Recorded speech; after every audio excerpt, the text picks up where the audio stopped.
Hello, and welcome to Lecture 4 of our series on pre-global Buddhism. That is, Buddhism before 1500. Today, I'm going to show a lot of maps and take you back in history for a bit. But I'm trying to lay the groundwork for what happened to Buddhism and to see that some of the things that happened had their early beginnings, not just within the tradition itself, but in the cultural context in which it existed and the impact from influences farther to the West.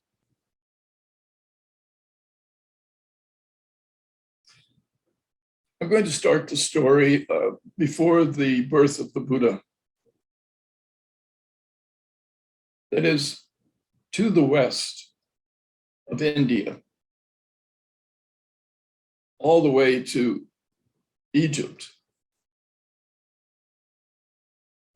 The world was changing in the 6th century BCE. And those changes were enormous. Empires were developing.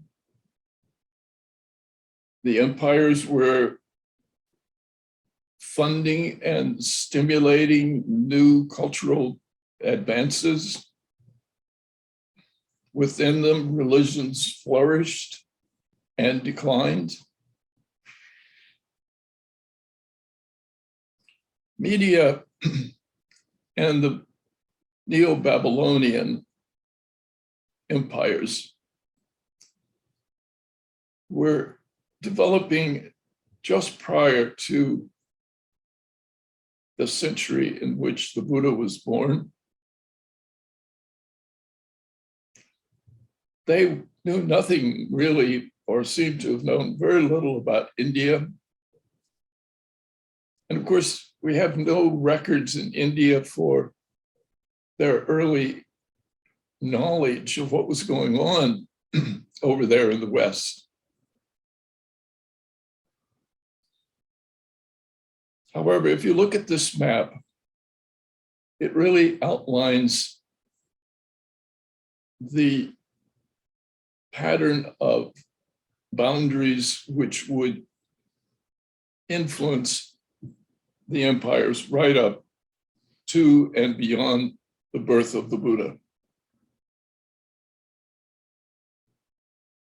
We can say that the Media Empire was replaced by Cyrus. It's often referred to as the Persian Empire. However, the name they gave themselves at that time was the Achaemenid, which meant something roughly like friends together empire. In other words, all of these disparate, you can imagine the disparate number of groups in this vast area somehow were pulled together and formed into a so-called empire. As I've said before, empires were strange creatures. Emperors never really knew where their boundary was, or seldom. They were on the lookout for internal disruption, but they were also on the lookout for the peripheral disruptions which came from people who were trying to fight against the expansion of such empires. The Achaemenid Empire was a very enormous and fantastic empire in lots of ways. And its influence on the Buddha and on India would last and become one of the important features of the Buddhist tradition. Persepolis was the capital, or the place where the ruler of the Achaemenids existed.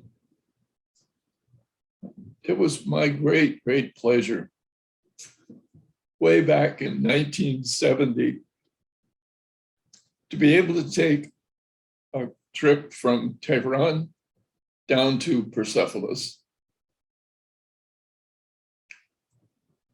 When I was in college, we were all taught Western civilization. And Western civilizations started in Babylonia. And we knew nothing of what went on to the east of that.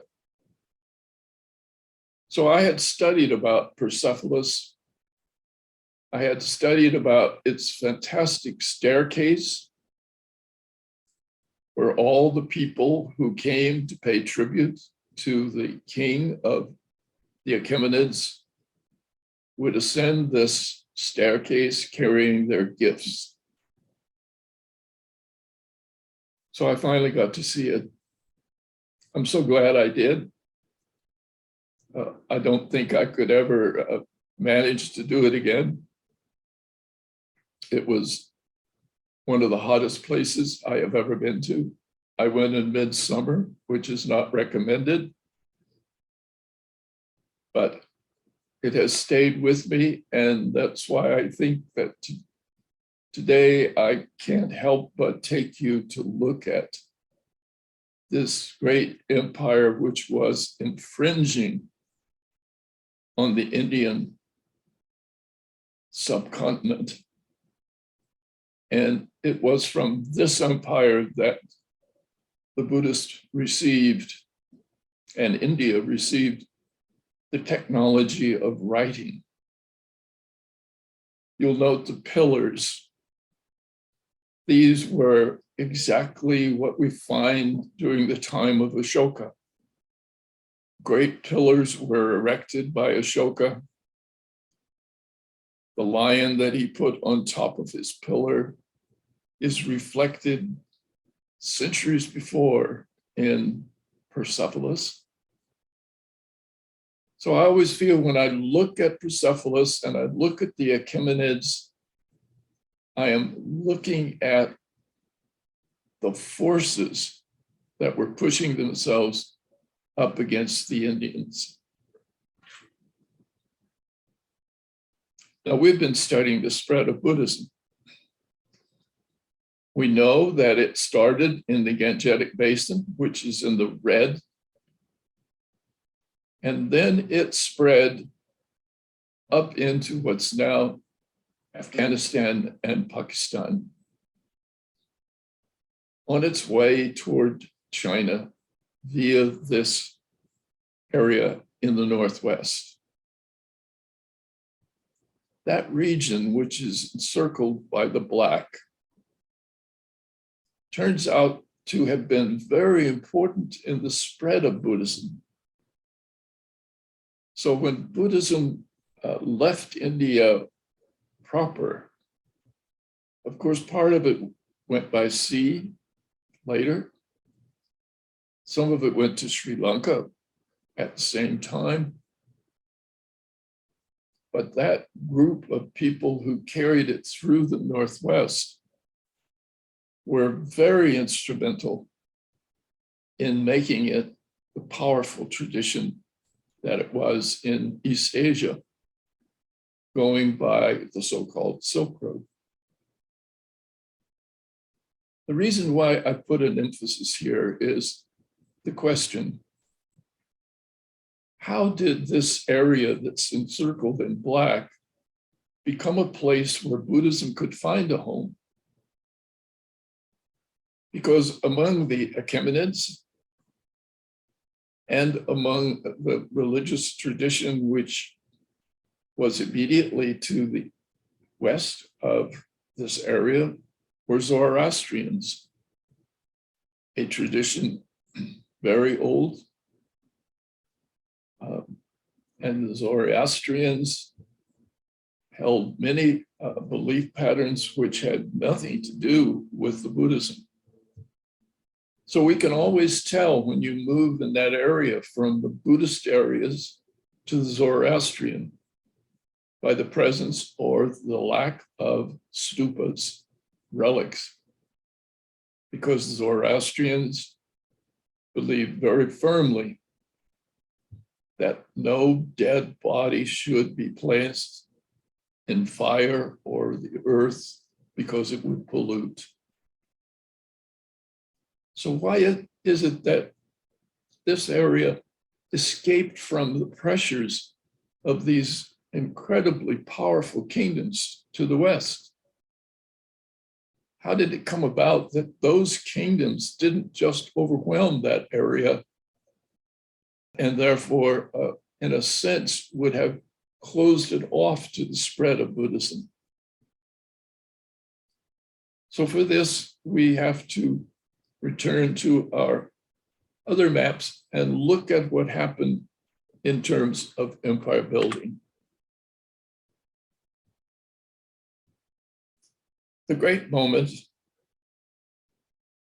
came in terms of contact with Alexander the Great. Alexander was a young, charismatic warrior. And he and his army roamed almost without any power to stop them from the Mediterranean, including Egypt, all the way to that point that connected into the northwest area of India. Now, Alexander, naturally, when you say that this was his kingdom, he would maybe leave a few soldiers in certain key places,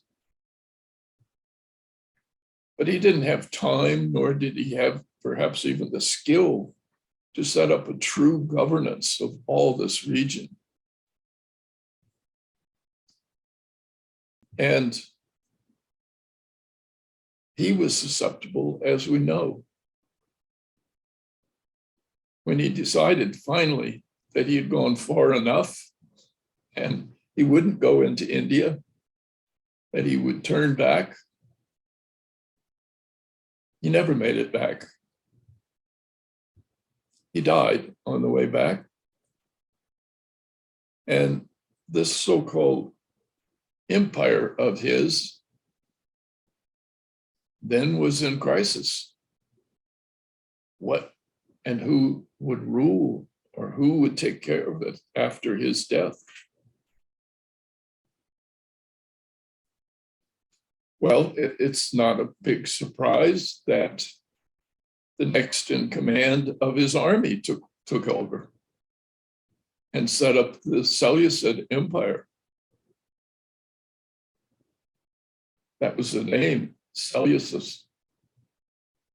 He was the great general. He saw his chance, and he had the backing of the remaining army of Alexander and those soldiers that had been left scattered across the whole region. And so he set up his kingdom. And his impulse was to go over toward the Indian subcontinent and continue to expand. And probably at that moment knew very little about what was going on in India, didn't even know it maybe as India. It was just the land to the east. But a lot was happening in India. it was Ashoka, the great emperor. It was Ashoka's grandfather who set the pace, Chandragupta. Chandragupta and the Indians, all the little kingdoms, subdivisions of the subcontinent, had been truly shocked by the arrival of great hordes of troops on their boundaries. And they recognized that the power that was present in the empire states to the west allowed those people to mount huge attacks with thousands of soldiers. Chandragupta realized there was only one way to resist this force that was coming from the west. And the only way to do it was to set up an empire. To get all the little kingdoms and groups in, particularly the northern regions of the subcontinent, to agree to a unified front and to take that unified front and match it with the Seleucids. And so the two came to battle. A lot rode on that battle. Had the Seleucids defeated Chandragupta and his troops, then their culture and their patterns would have undoubtedly spread all the way through the northern part of the Indian subcontinent south of the Himalayas. But it didn't happen. Chandragupta won. He defeated the troops of this great military empire. It was a significant event in history. So the Seleucids thought, well, it's not worth it to crush ourselves against this power. So they signed a treaty. And in the treaty, Chandragupta got what is now Pakistan and Afghanistan and took it into the Indian sphere of influence. And this Western influence was kept out. And I think that's a crucial moment in terms of how Buddhism could have spread through Pakistan and Afghanistan region. Goes all the way back to Ashoka's grandfather, who had taken over the area, kept the Greek elements, the Greek military forces from the West, from their dominance of the region. Now, the grandson of Chandragupta was Ashoka, very famous supporter of Buddhism. And Ashoka dotted his kingdom with inscriptions. These are the earliest examples of writing that we have. And these inscriptions, as you can see, in a vague way outlined the boundary of Ashoka's empire. And it included all the way up and across the Indus River into the westernmost tip of the Himalayas. And it was crucial that his influence was there because his grandfather had already acquired it. And we look at these inscriptions and they can tell us something of what was going on in that region which would be so significant for the spread of Buddhism. When the Ashokan inscriptions were first discovered by, of course, by Indians, but when Europeans came during the colonial period and became aware of these inscriptions, they couldn't read them. And it took a young man who we never hear about, or very seldom, James Prinsep, in 1837,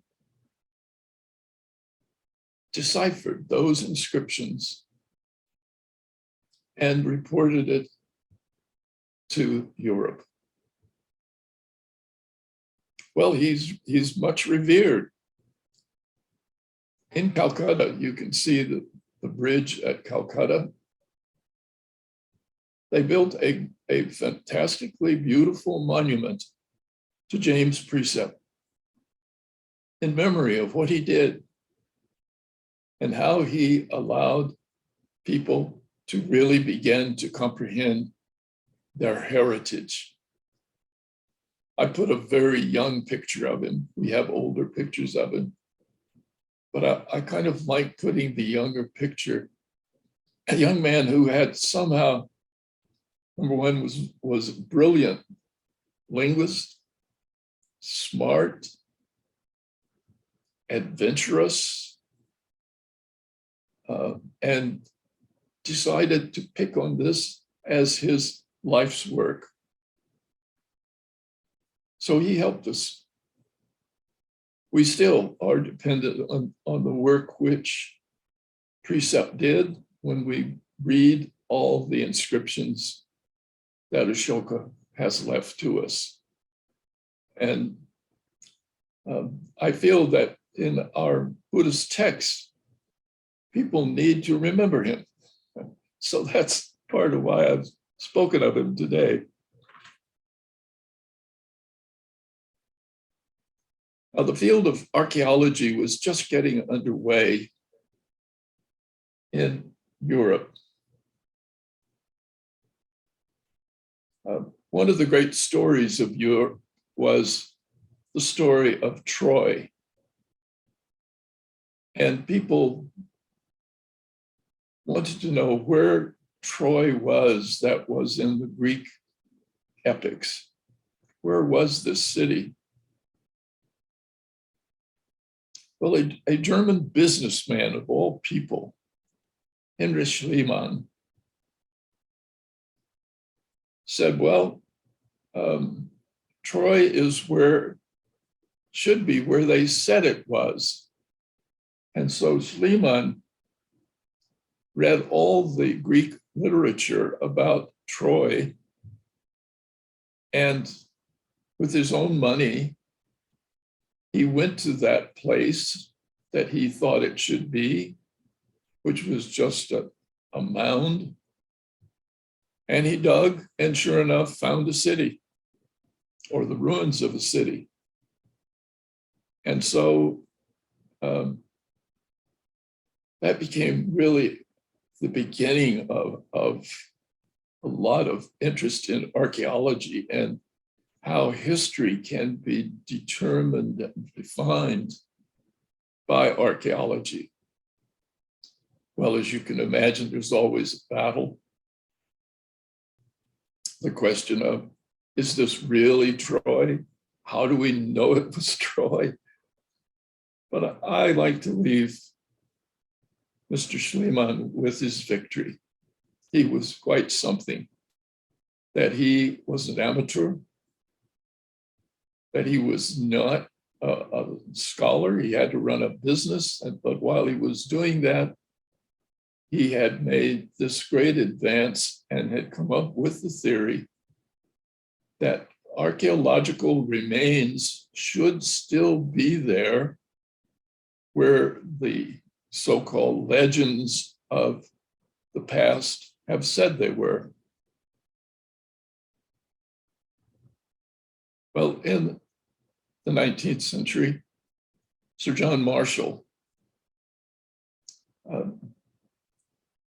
decided that if Schliemann could discover Troy, what else could you discover in his field, which was as a colonial archaeologist in India? What if we went out and, he said, what if we go and we try to dig where tradition says an event took place?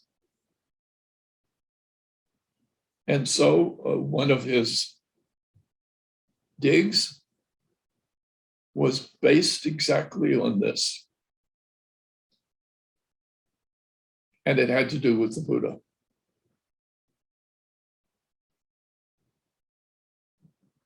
The texts tell us that the Buddha was born in Lumbini, which is right on the border of Nepal and India. And so Marshall went there. And he dug. And lo and behold, he found an Ashokan pillar. And because Prinsep had taught them how to read the inscription, when they read the inscription that Ashoka had left on his pillar here, it said, this is the place where the Buddha was born. For Buddhism, this was an amazing development in terms of the historicity of the Buddha. Earlier scholars said it was probably a myth that there was no physical person who could be called the Buddha. And at the time in Europe, everybody was into solar myths. That is, myths and legends were all about the solar system, the sun. And since the Buddha was said to be the seventh Buddha in this realm, they said, see, the 7 planets. This isn't a person. This is the sun that they're talking about, the sun up in the sky. But when Marshall uncovered Ashoka's pillar, it brought that all to a stop. It brought up the idea that within a little over, perhaps even less than 2 centuries after the time of the Buddha, the king knew where he had been born. The king went there and put a pillar and said, this is where the Buddha was born. After that, it's been very hard to get anybody to really fight against the idea that the Buddha was historical. Now, when we try to think about the Buddhist tradition as it is spread across India at the time, archaeology has played a big role. For example, Sanchi. Sanchi is a place where they found this fantastic remains of an old and ancient stupa. And they've reconstructed it. So today you can go to Sanchi and see it. Beautiful. It was placed there because they feel that it was the hometown of the wife of Ashoka. And so Ashoka took some relics to his wife's hometown and built this brick monument over the relic. So Ashoka was spreading the Buddhist tradition, it is felt, because he took every relic of the Buddha he could find, broke it into as many pieces as he could. Some of the texts say, just because it's a big number, 84,000 pieces, and spread them across India and built stupas over them. And thus the early Buddhism that we have talked about came to be with the relic. Well, in the map, you can see Afghanistan and Pakistan. This cult, this Buddhist tradition, was able to spread all the way up there across the Indus. And I've given you some of the reasons why it was susceptible to what Ashoka and his grandfather had been able to produce. Other kingdoms arose to the west. No empire lasts forever, as we know. So the Parthian Empire arose, and the Parthians had to the area which was the place that the Seleucids had finally taken their empire, were called Pallavas. These Pallavas accepted Buddhism because they were under the power of, to some degree, although it was mixed, they were under the power of Indian cultural. And we can understand that without that early event of giving that area to India, you can see the force of these large empires to the west should have overwhelmed it and not been interested in an Indian cultural event. But so it was.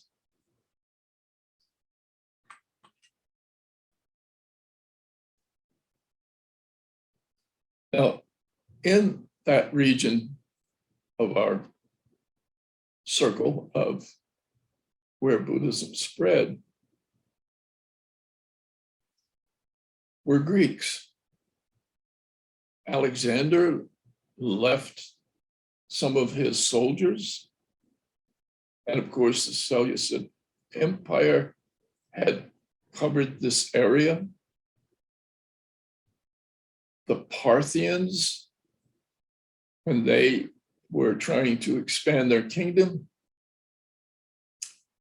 they hired Greek mercenaries, but they worried about them because they thought they could revolt at any time. So they took the Greek mercenaries and shipped them as far east of their empire as they could, all the way over to the Pallavas. Out of all of this developed the Greco-Bactrian kingdoms. I'm going to use a plural. This was an area that had the Greek culture. They built amphitheaters like the Greeks. Their language was a form of Greek. Their images were provincial, if you will, but pretty good examples of Greek artistic patterns and forms. So Buddhism came in contact with the Western world in this Greco-Bactrian kingdom. Now, as you can see from the elevation of the Pamirs and the Himalayas, if you want to get over to China, where you see China up there, you've got to go through this area to go around the mountains and go through the passes down into the Taklamakan Tarim Basin on your way to China. So it was a strategic point. It was also a place where the influence from the Greeks would bring to Buddhism an important aspect of how Buddhism developed. It was here that I think the idea of a portrait image of the Buddha was brought to light. In India, we don't have portrait images. We have images that are standardized, 2 eyes, a nose, a mouth. And artisans were trained to make a face, a generic face, like an icon. But the Greeks brought with them the idea, no, when you make an image, you try to create an image that looks like the person.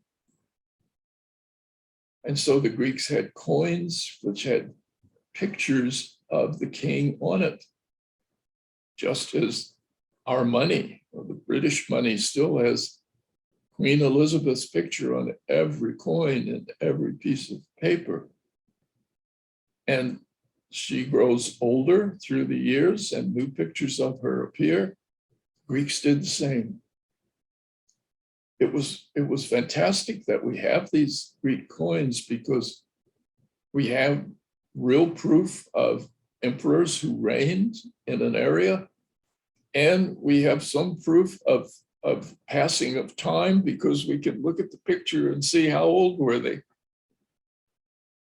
So the Greco-Bactrian tradition, as Buddhism came up against it, turned out to be very, very important as Buddhism moved from being purely a cult based on the stupa and the relics. They now became and started to be one that gave greater and greater emphasis to portrait-like images of the Buddha.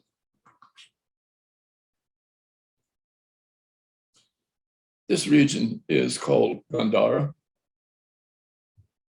You see here one of the Greek-influenced images of the Buddha as a bodhisattva. You can see that the face of this image is like a portrait. It looks like they ask a local person, would you pose? And the artist made us a portrait image of what the bodhisattva would have actually looked like. He looked like a powerful warrior. He was handsome. He was muscular. He dressed in fine robes. These are really important images. Gandhara, which is right at the foot of the mountains, was an area where the Greeks thrived and where the Greco-Roman Empire, empires had their great moments of glory in history.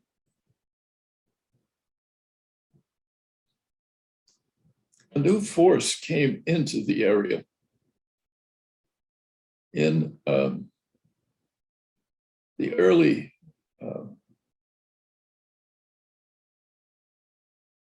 period of the Common Era. A group was migrating from China. They were migrating, but really they were being pushed. The steppe area where the Mongols came from, the Xiongnu people, were pressing against other tribal groups that were there, as you can see. And so you look at the the blue lines, and you see that the Kushans were being slowly pushed toward Northwest India. And when they arrived in the Greco area, they stopped. They formed an empire. So in one sense, I sometimes joke that the Kushans were the most successful losers in history. They could not resist the pressures from the other tribal groups to the north. They just kept being pushed and pushed and pushed. But when they finally did get to a place where they could resist the pressure, they formed an empire. And this empire was very crucial to the passage of much of Buddhism as it went on the Silk Road toward China. These Kushans became Buddhist, and the times that we read about how Buddhism passed through that area was now switched in a way. The Kushans came upon this Indian culture-dominated area, and they had no trouble adapting themselves to the Indian cultural pattern. They didn't adapt themselves to the Western Empire patterns. So since they adapted to the Indian pattern, it was natural that because so much of the mercantile kingdom's efforts were passing through their boundaries, that these merchants who were Buddhist would have led this empire to be accepting of Buddhism, to be supportive of it, and to allow its spread. So once again, it's because Chandragupta signed that treaty, took over the Bactrian area for India, that when even an outside group like the Weiji, the Kushans, arrived from China, the Buddhism and the Indian culture was waiting for them. So what I've tried to do in this lecture is to show you that Buddhism had to move. If it was going to, people were going to travel from India to China, they had to get across the Himalayas. The Himalayas had only a few passes that animals could use. Most of the passes across the higher Himalayas could not be used by animals. And once you got across the pass, you were still very, very high altitude in the Tibetan plateau. That plateau averages about 15,000 feet above sea level. So in order to avoid the problems of all of that mountainous terrain, what the Buddhists did, as well as the merchants that they were part of, they circled the western end of the Himalayas through the region that had been acquired by Chandragupta, through the area that had been taken over by the Kushans. Through that Buddhist area, they moved and brought Buddhism across the Himalayas area, finally into a region that led to China. So as you can see, history is made up of conflicts, sometimes just pure luck, other times geography.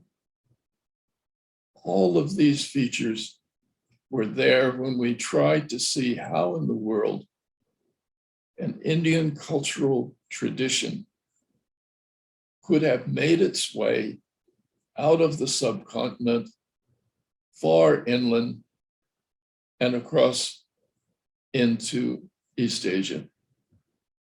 Thank you very much.